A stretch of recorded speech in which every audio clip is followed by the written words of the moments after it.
Yes, guys, welcome back to the MMA Sucker Podcast. As always, I am Fraser Crone, and we are coming to you a day late, but there's a good reason for that. I was extremely tired yesterday, and I wanted to put my absolute all into this podcast because we have got a phenomenal fight card on our hands for UFC 319 this upcoming weekend, and I didn't want to half-ass it. I didn't want to come in all tired and a little bit moody and a little bit grumpy. I wanted to give my absolute all to this podcast because, like I said, I am really excited about this weekend's card. But before that, we had an Apex card this weekend to talk about. I'm only really going to touch on the main event. I think Fluffy Hernandez, I've said for years now, since he beat Rodolfo Vieira by a sub, I think he is one of the better competitors at 185. I really do. I thought Roman Dolidze heading into the bout was kind of disrespectful to Fluffy. You know, he said he deserved a higher ranked opponent, and yet he hadn't really done anything to warrant getting a higher ranked opponent, in my opinion.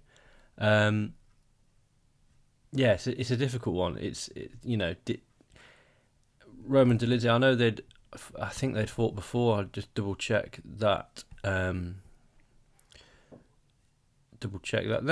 No, I don't know where I got that from, but no, they hadn't fought before. So to be saying I think I deserved a higher ranked opponent, like I said, was a little bit disrespectful on the part of Dolidze, but it is what it is.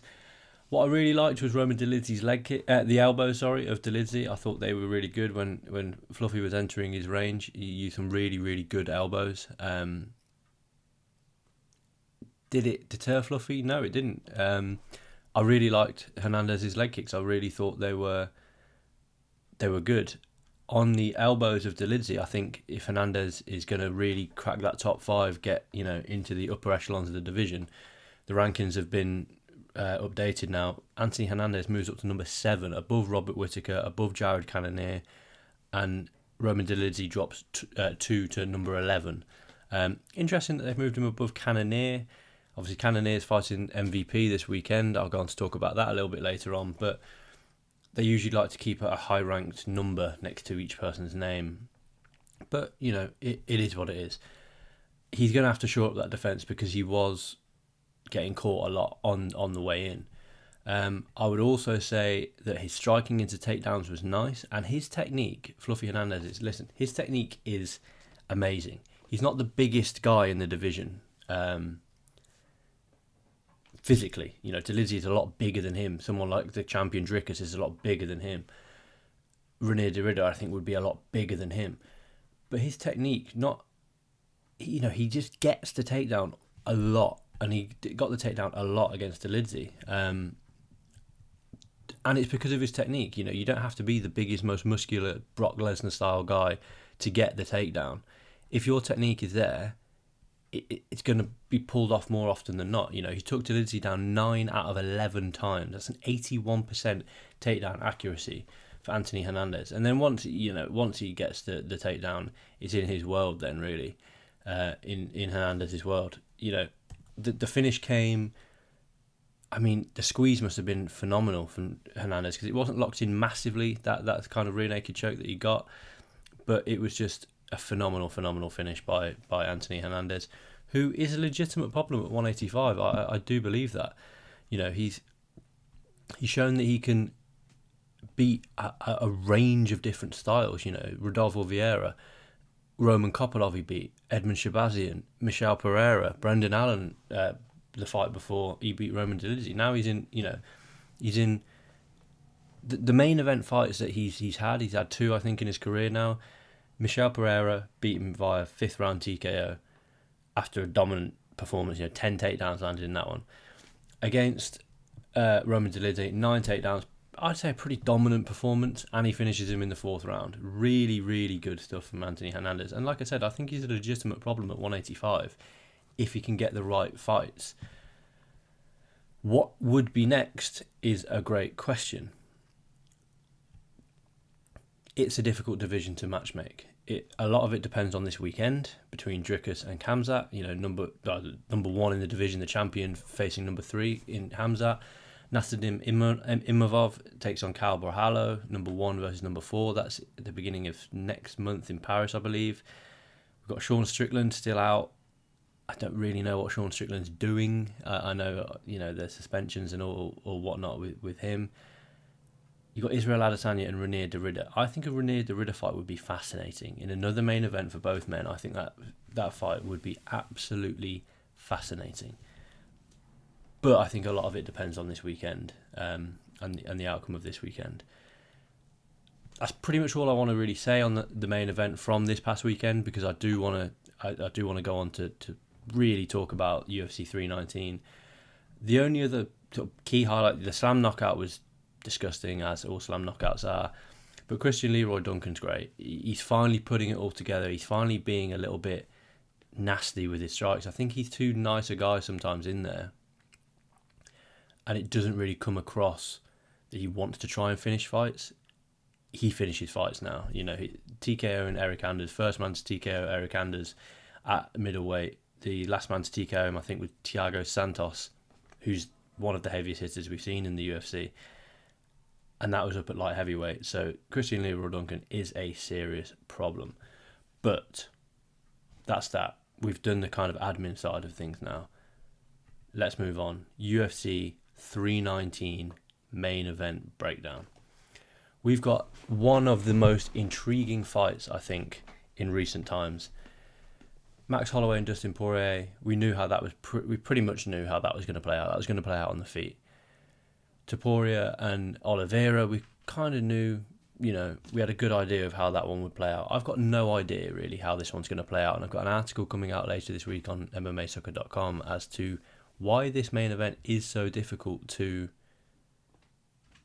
break down, to analyse. It's a really tough main event to break down and analyse, like I say. Who are they? Who have we got in the UFC 319 main event? We've got Dricus du Plessis, the champion, looking to make his 3rd title defence. Let me just double check that. Yeah, he beat Sean Strickland, and then he beat Israel Adesanya. He beat Sean Strickland to capture the belt, defeated Israel Adesanya, and then defeated Sean Strickland again in February of this year. 3rd title defence, of Dricus du Plessis' career in the UFC. He was obviously a KSW champion back in 2018. He's an unorthodox striker. He's got a very awkward style, and he's undefeated in the UFC, and he's enjoying a very, very good run as of late. He's got a record of 23-2 with his only losses. He lost once in 2014, and he lost in 2018 to Roberto Soldic. Since then, however, he's undefeated in just under 6 years, and he's finished 8 fights. He's gone to the judges 3 times, twice against Sean Strickland and once against Brad Tavares back in 2022. He's a performance bonus machine. He got a performance bonus in his 2nd UFC fight. Performance bonus against Robert Whittaker, fight of the night against Sean Strickland the first time. Really, really fun fighter to watch because there's so many questions about him. Khamzat Chimaev, what do we know about Khamzat Chimaev? Khamzat Chimaev.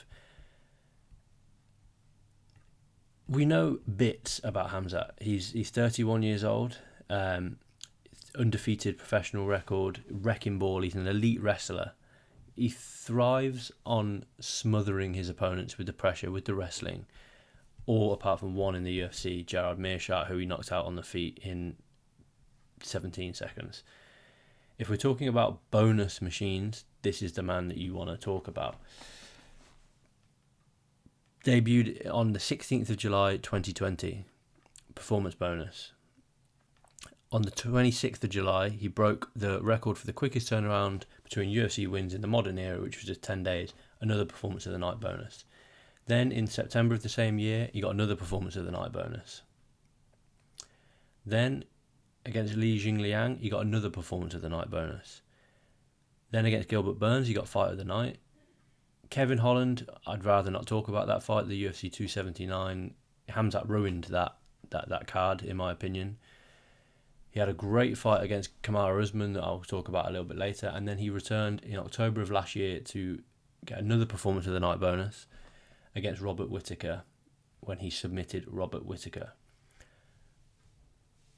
In a combined, what have we got? 37 wins. These guys have finished 32 of them. Dricus has gone to the judges' scorecards 3 times. Khamzat has gone just twice against Gilbert Burns and Kamaru Usman. I don't see this one going the full distance. I'll give my prediction later on, but I don't see this one going the full distance. This is a phenomenal fight, and I think it is the right fight to make. The middleweight division, you've got Khamzat, Israel Adesanya that's coming off multiple losses, Imavov who's booked, Barallo who's booked, Robert Whittaker who's on a couple of losses. You then got people like Fluffy Hernandez and Renier de Ridder coming through, but not yet quite there. This is the fight to make, and it was the fight to make. And I'm so happy that it's happening. How would I analyse this fight if I had to? Like I said, I'm finding it really difficult to analyse this fight because there's so many questions. However, clash of styles in my opinion. You've got the chaos of Dricus du Plessis, who thrives in the chaos, versus the control of Chimaev. Now, Chimaev may look sort of a little bit chaotic when he goes and dives and drops in at the feet and looks for the takedown, spins his opponents around, but everything is very measured with Chimaev. The shots that he chooses to take are very measured once he gets his opponent down, and he gets his opponent down very often. He is an elite wrestler. With that being said, he's got a very tough task on his hands against Dricus du Plessis. Du Plessis, unpredictable entries. He's got those looping punches. He's got the explosive sort of rush forward style that does potentially leave him a little bit open, but it works for him. And he's got sneaky grappling. I think his grappling is certainly underrated, Dricus du Plessis. But I do think that there are elements of Dricus du Plessis' grappling that make him a big puzzle for Khamzat Chimaev to have to work out. Chimaev, we know what Chimaev's about. He's explosive, the double leg takedowns. Once he gets on top, he's crushing. He looks to weave in the submissions. He's got heavy ground and pound, and he's a phenomenal top game fighter. There's a couple of questions that I want to be asking about this. Firstly, what happens if Khamzat can't get the fight to the floor? Now, history would suggest that he will shoot within the first 15 seconds of a fight. But what happens if he can't? What happens then? Does he shoot again and shoot again and shoot again? What happens if he has to fight Dricus du Plessis on the feet? Who is the more established, well-rounded striker? What happens if Dricus du Plessis is the one who secures the takedown? Like I said, he's got sneakily good grappling. He really does. And I really rate Dricus du Plessis' grappling. Is it pretty? No. Is anything that Dricus du Plessis does pretty? Not really. He's got a takedown accuracy of 50%, but he averages 2.55 takedowns per 15 minutes. Adesanya, he took him down 4 times. Strickland took him down once in their rematch, 6 times in their original fight. Took down Robert Whittaker, took down Darren Till 6 times.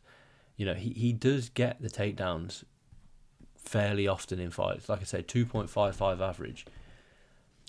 What happens if Dricus decides to go on the offensive and manages to get Khamzat down? Now, Khamzat is not going to be that good of an offensive wrestler without seeing the defensive side of his wrestling game. We haven't had to see the defensive side of his wrestling game all that often. He's got 100% takedown defense. Gilbert Burns tried to take him down, didn't land a single takedown. I think Kamaru Usman tried to take him down. He only tried to take him down once, didn't land a single takedown. Obviously, Robert Whittaker didn't shoot for any takedown. We haven't seen him really have to defend a lot of takedowns, but when he has, he's been really good at it. But what if? What if Dricus du Plessis takes him down? We know Dricus has got a good top game. He submitted Israel Adesanya. He submitted Darren Till. He has submissions on his record. He's got more submission wins than he has TKO wins. Early on in his career, fighting in South Africa, he's got a lot of submissions. He got 1, 2, 3, 4, 5, 6 submissions in 7 finishes. So we know that he is very adept on the floor. But how's Khamzat off his back? We don't know yet. The key question for me in this fight is, can Khamzat Chimaev impose his wrestling for 3 to 5 rounds? Or will Dricus du Plessis drag him into a late round war and fatigue him? Because we've seen Khamzat tired. We've seen Dricus tired. The thing is with Dricus is he looks gassed, but he keeps on going.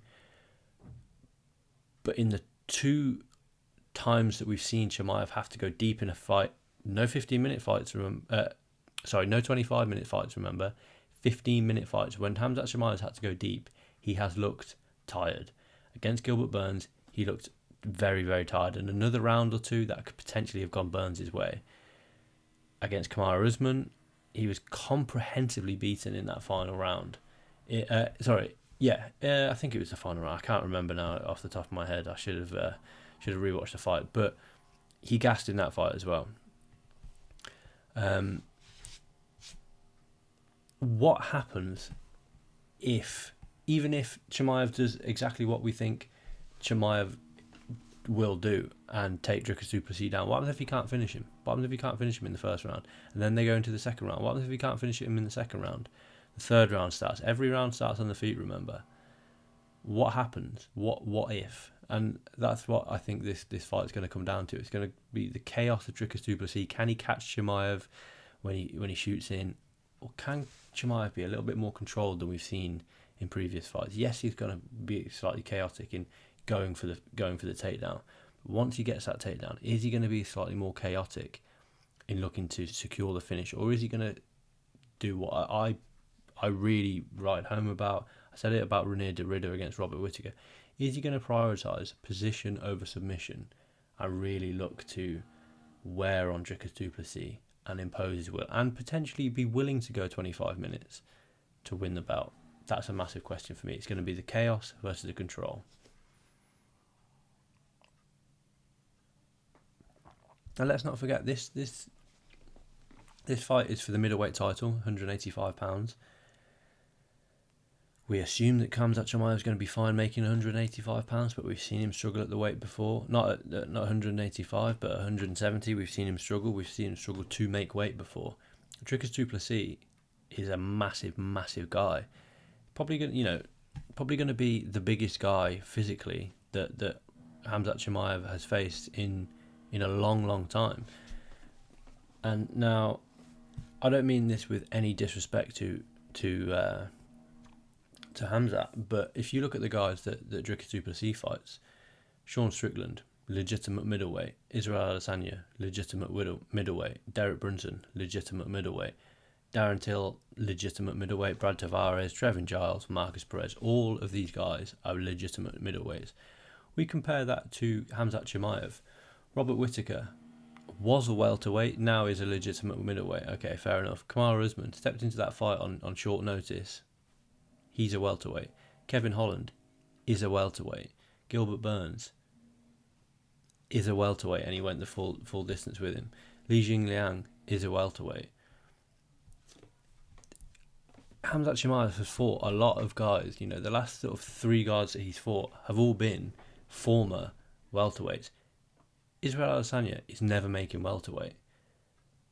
Dricus du Plessis is never making welterweight. He's a huge, huge guy. And then we come to their last wins, or their form coming into this fight. Dricus du Plessis, let's just look at his last 3 wins. Sean Strickland twice, and Israel Adesanya. Now, this was Israel Adesanya who, although he was coming off the loss although he had the loss to Sean Strickland, there was a lot of bad blood in there against Dricus du Plessis. And, he was only a little over a year and a half removed from the Alex Pereira knockout. So Israel Adesanya, you can kind of, top that one up to being, was he on the decline? Sean Strickland the first time was enjoying a 3-fight winning run against Imavov, Magomedov, and Israel Adesanya himself. Then he lost to Dricus du Plessis. Then he bounced back against Paulo Costa, and then he fought Dricus du Plessis again and lost again. For Khamzat, it's much the same. Khamzat Chimaev has fought some amazing guys in his career. You know, if you just look at it in isolation, the guys that Khamzat's fought have been really, really good. Robert Whittaker, great win. Kamaru Usman, great win. Kevin Holland, pretty good win. Gilbert Burns, pretty good win. But let's look at his last 3 fights. That Kevin Holland, I'm going to have to talk about it. Although I don't want to, I'm going to have to talk about it. That Kevin Holland fight, Khamzat ruined that card. If you remember, it was supposed to be Khamzat versus Nate Diaz. He missed weight, or he didn't even bother to try and make weight, and came in at 180 pounds for that fight.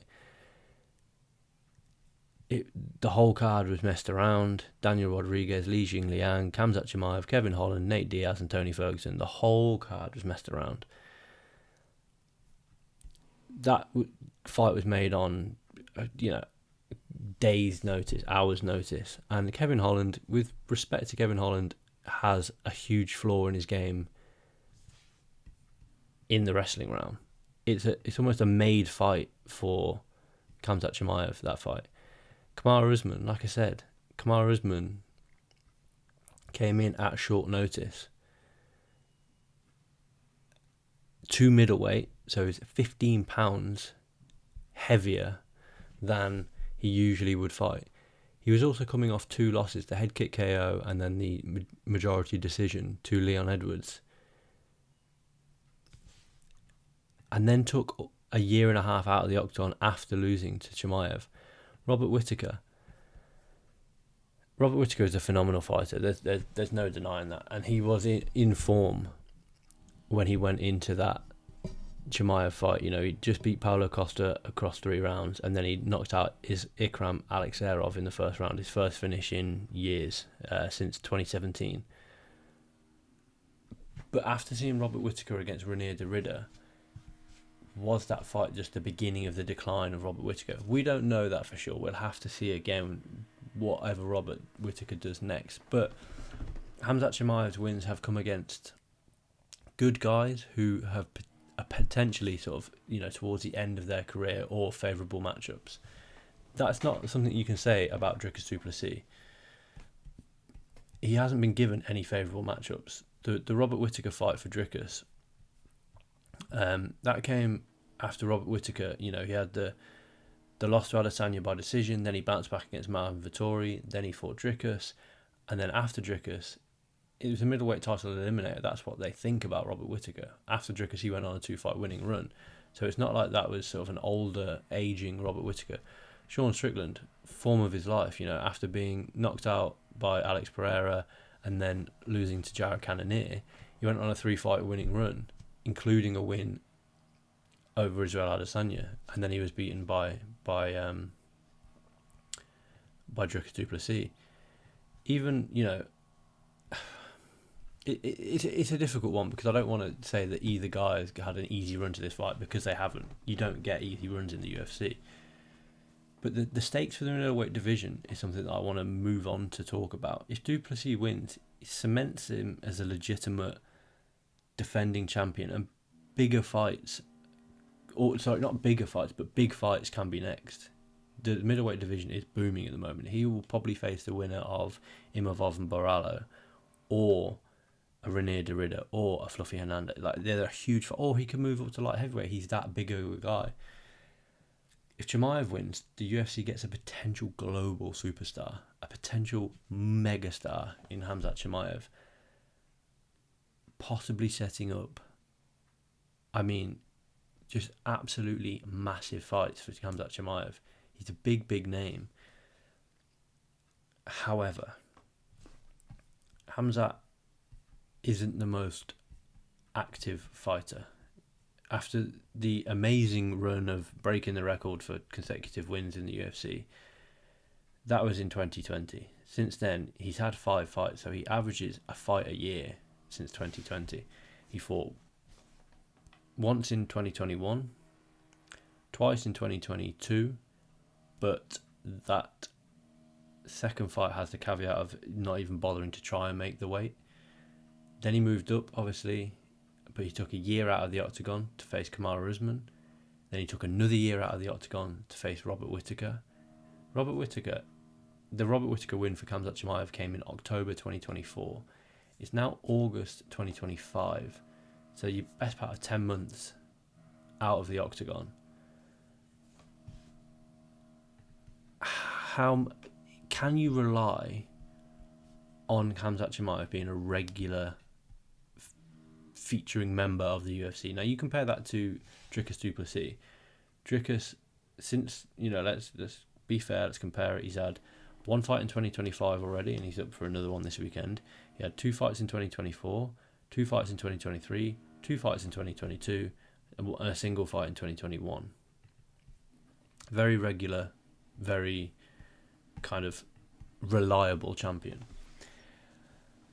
Both outcomes of this fight, whether it's Dricus or whether it's Khamzat that get their hand raised, shake up the matchmaking at 185 pounds, and I'm excited to see who wins. Now comes the prediction. Everything in my being is saying don't bet against Khamzat Chimaev, because where's the evidence to suggest that he can't do to Dricus du Plessis what he did to Robert Whittaker, what he did to Kamaru Usman, what he did to Li Jingliang, what he did to Kevin Holland, what he kind of did to Gilbert Burns? There's no evidence to suggest that he can't do those things. And there is, Dricus du Plessis, he's chaotic and he does have his flaws, but it works for him. There's no evidence to suggest that Dricus can't defend the takedowns, can't hurt Chimaev, and can't win this fight. And that's who I'm going with. I'm going with Dricus du Plessis to win it. And I just have massive questions about the cardio of Khamzat Chimaev. Now, it might not become a factor. The cardio might not become a factor because Chimaev may finish things early in the fight. I think it's either going to be Chimaev early or du Plessis late, and I'm picking du Plessis late. I think he will have worked a lot on his defensive grappling, his submission defense, essentially. Chimaev will take du Plessis down. Du Plessis will land on the break on Chimaev, and he will probably be taken down again. Both men will be tired in this fight unless it ends within the first couple of minutes. How does Chimaev deal with the 5 rounds? Does he start off a little bit slower? Is he a little bit more controlled? Like I say, this is chaos versus control for me. How does Chimaev deal with that kind of element of it? How does he deal with being the main event? He's never been the main event before. He's never had to go or even be scheduled. I think he's been scheduled once for 5 rounds against Diaz, and obviously that didn't quite materialise, and that was due to him. And Dricus is used to these war of words. With Adesanya, it was bitter, it was horrible. With Strickland, it wasn't pleasant either. Khamzat Chimaev rarely has someone that goes back at him. Robert Whittaker, not a trash talker. Kamaru Usman took the fight on short notice. Gilbert Burns, not a trash talker. Kevin Holland, trash talker to a degree, but that was a short notice fight. How does he deal with the emotion of this fight? And I just think that Dricus du Plessis will get it done, and will get it done late. But there is not a single ounce of me that would be remotely surprised if Khamzat Chimaev gets it done early. It's a fascinating fight. Make sure you tune in, and make sure you tune into the MMA Soccer podcast next Monday when I break it all down. Now for the rest of the UFC 319 card, because it's a great card. This is a really, really good card. The co-main event sees Lerone Murphy take on Aaron Pico, the debuting Aaron Pico. This is a fairly short notice fight. I think it was only signed for 3-4 weeks ago. It's a tough fight for both men, really. I think Murphy is a 5-round fighter. I really do. I think Lerone Murphy is a 5-round fighter. I think he's a slow starter. He's always in great shape, so don't expect him to sort of, the late notice element of it, don't expect that to be an issue, but he is a slow starter. For Aaron Pico, he's preparing for Movsar Evloev a few weeks ago. I think that I can't remember what card that was. Was that the 318 co-main event, or was that the co-main event in Abu Dhabi or in Baku? I can't remember, but he was preparing for Movsar Evloev. Evloev had to pull out of that one. But it's a completely different style matchup. Movsar Evloev's going to come in, he's going to look to take you down, he's going to look to grind you down.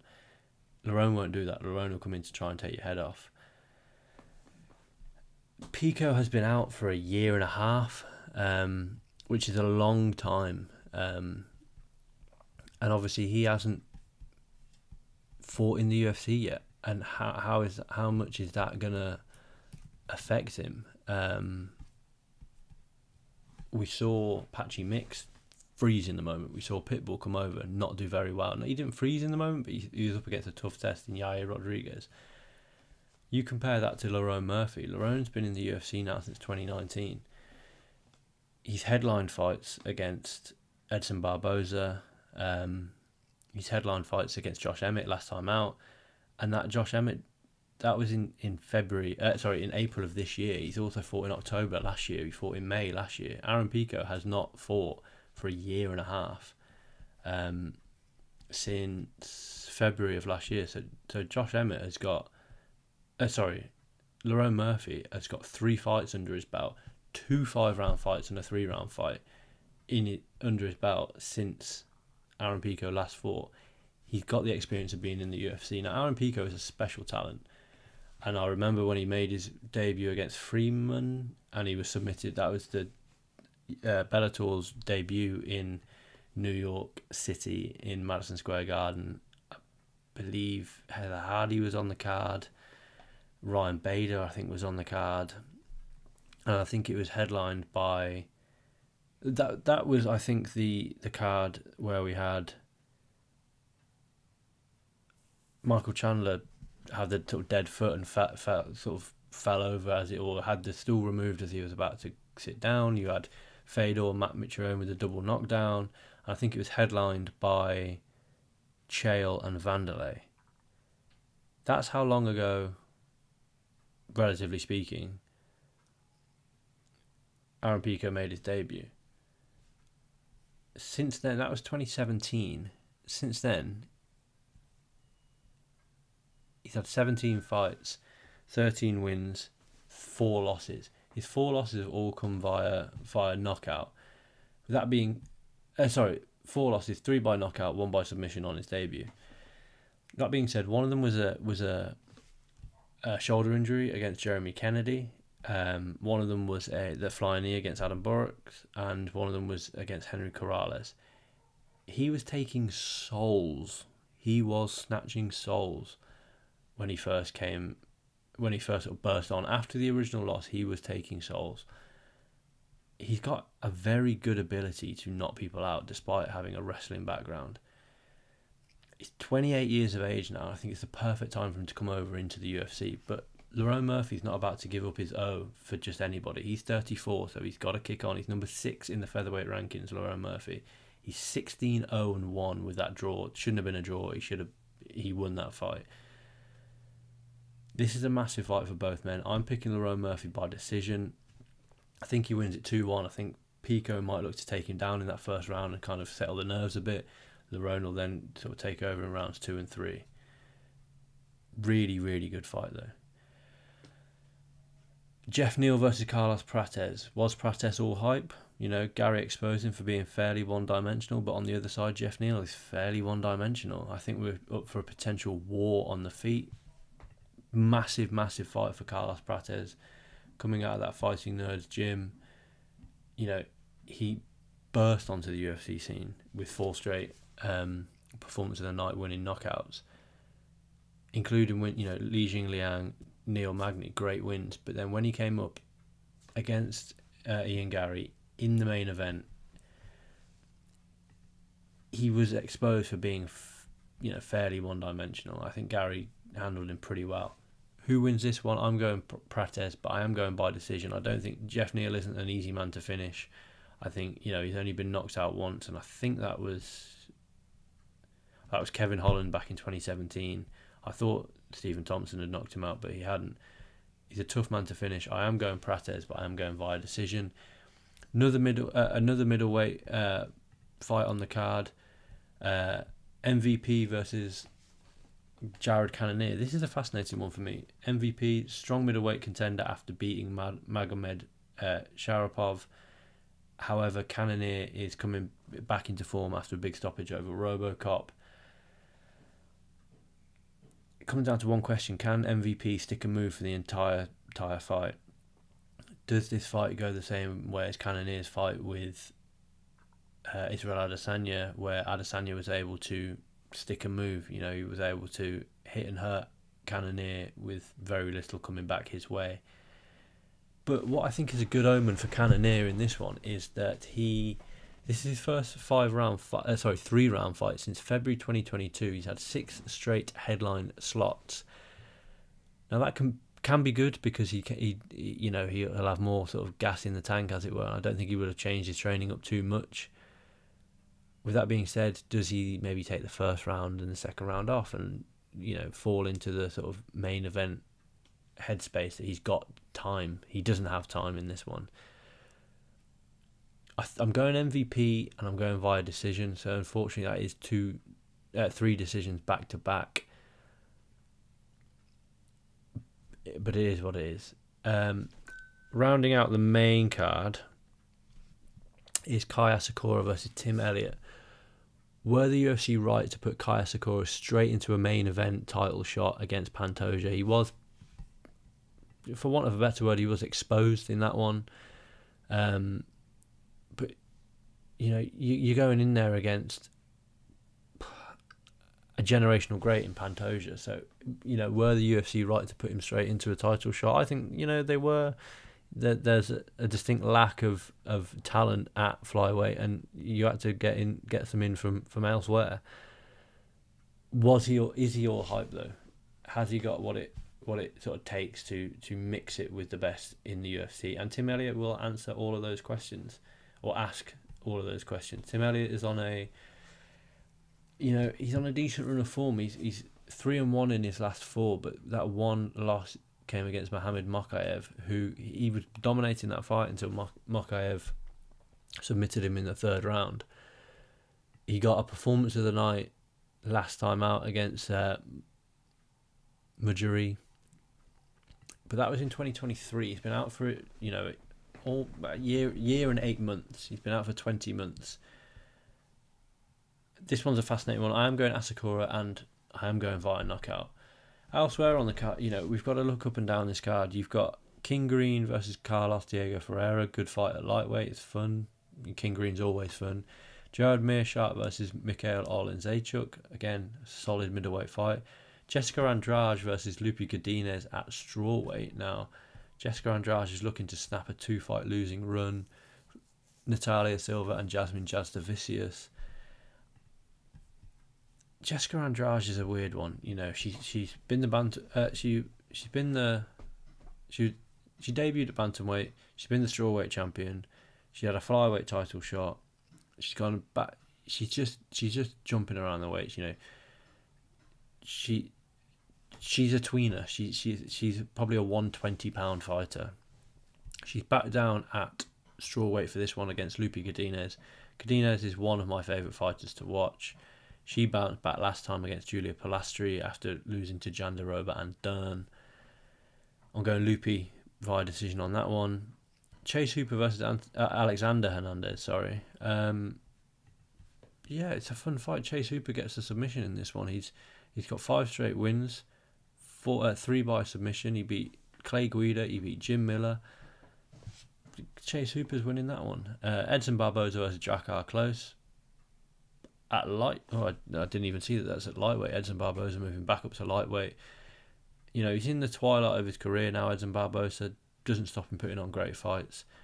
Last 3, 2-1 in his last 3 fights, 2 fight of the nights and a performance of the night bonus. He's 39 years old now. I will always tune in to watch an Edson Barboza fight. Drakkar Klose lost last time out to Joel Alvarez. Prior to that was on a 4-fight winning run. Brian Battle versus Ruzaboyev. Brian Battle enjoying a really good run of form. 4 wins and a no contest on his record. Ruzaboyev is 4-1 as well, having only lost to Joaquin Buckley. And Korean Silva versus Dion Barboza's on the card as well, and there's a couple of other fights on that card. But it's all about the main card is phenomenal, really, really good. That main event, that UFC 319 main event, the Chaos versus the Control, Duplessis versus Chimaev. I'm picking Duplessis late. I can also see 100% why you'd pick Chimaev early. Keep it locked to the MMA Sucker website, because I've got a lot of content coming out specifically about the main event, but about the card as a whole. Like, subscribe, make sure you're here next week, because I'm going to break the fight down in a great amount of detail next week, and I will catch you next time. Thanks for listening.